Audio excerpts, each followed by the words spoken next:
একটি দ্রব্য 180 টাকায় বিক্রি করায় 10% ক্ষতি হয়, কত টাকা বিক্রি করলে 10% লাভ হবে? এটা চাকরির পরীক্ষা আসে একটি অঙ্ক, আজকে অঙ্কটা সমাধান করব।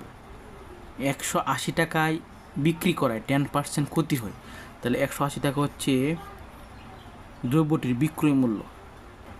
আমি ধরে নিতে পারি দ্রব্যটির ক্রয় মূল্য হচ্ছে 100% বা 100 টাকা।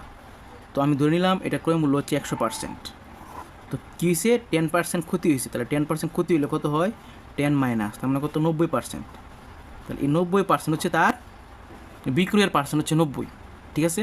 তাহলে এই বিক্রয়ের পার্সেন্ট সমান, তাহলে এই 90% সমান দেওয়া আছে কত? 180 টাকায় সে বিক্রি করছে, তাহলে এই 90%-এর মান হচ্ছে 180 টাকা।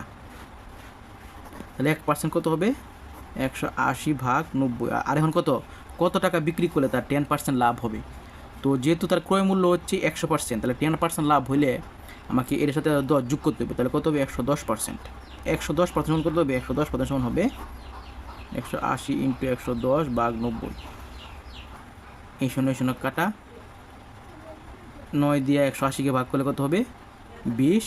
20 দিয়ে যদি 11-কে আমি গুণ করি তাহলে কত হয়? 220 টাকা।